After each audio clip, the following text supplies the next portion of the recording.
Welcome gamers to a short mini review with the Board Game Critic. I am McKay, and today we're going to talk about Above and Below. I love this game.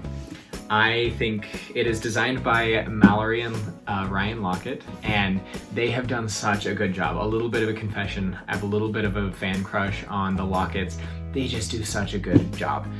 The artwork that they have in all of their games, which is by Ryan Laukat, by the way, it's fantastic. They're strong, bright colors. Aesthetically, these follow a set. I'm also a sucker for collections, which is maybe why I'm so obsessed with board games, but they all just fit together as a beautiful set of board games that I love most of their work. Anyway, beyond that, Above and Below is at its core a pretty simple game.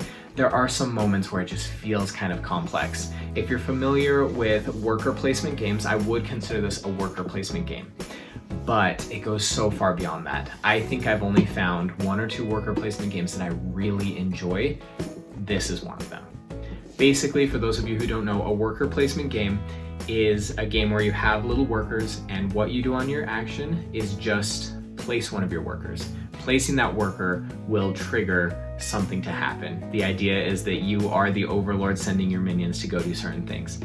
In this one, you are the leader of this village and you have a certain number of villagers that every round or every turn you can send your villagers to go do something. That could be building a building that gets you more resources or more villagers or something, or it could be to go train new villagers so they can start working for you. Throughout the game, you do all of these things to get resources, to get money, to get prestige or fame. I'm not exactly sure what the measurement system is in this, but the really beautiful part about this game is going below, which is why it's called this. You have the above, which is where most of your stuff takes place, but you can also venture into the caverns below. When you go into the below, you send at least 2 villagers down there, and there are these little snack-sized adventures that you go on that are very reminiscent of D&D or Choose Your Own Adventure, but in such a small, snackable way that it's beautifully done. You'll go down, you'll be given a little bit of a setup scenario, and you'll say, do you want to do A, B, or C? Sometimes there's 2 options, sometimes there's 5, and then it gives you what you need to, the amount that you need to roll in order to succeed at that. So if you go down with a large group of villagers, you can succeed at more difficult challenges. If you just go down with a couple, then you'll get a smaller reward in the end. Great mechanic. It's a little bit slower paced, which is fine, especially when you're getting into this storytelling.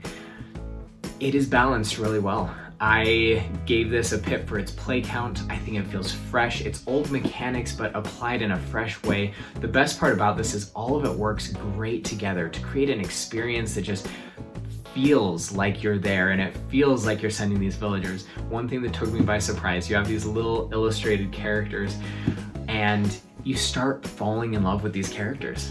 Weirdly enough, they're just generic little worker bees, but you have your favorites. You have your ones that you would like to send down into the caverns. You have your one that's like, this is your thing, you're good at building, you do this.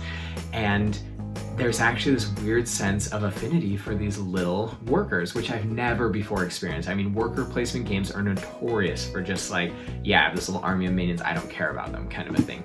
This takes it a step further and you actually dive deep into the game. I give it props for that. If you're unfamiliar with how I rate, I think I explained it earlier in this video, but 5 pips for this one. I wish I could give it 6 pips. I really do. I love this game, and I think it deserves at least 5, maybe 6. The one drawback for me is every time I set it up, I have to reread the rule book to a certain extent. There are just a few rules that just don't seem to fit into my memory for whatever reason, and it's just a little bit of a barrier for me. And so I don't know if that's part of scaling back the rules and simplifying a little bit or what it is. Fantastic game, but every time I'm like, oh, I have to remind myself about how some of these mechanics work.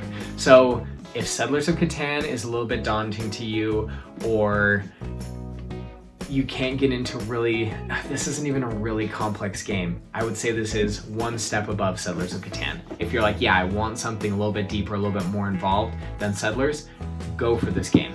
It's a great game. You will not be disappointed. I think it retails for around $40 on Amazon. I think it was $35 the day that I did this review, and highly, highly recommend it. I don't think you'll be disappointed. And that is the official word from the Board Game Critic.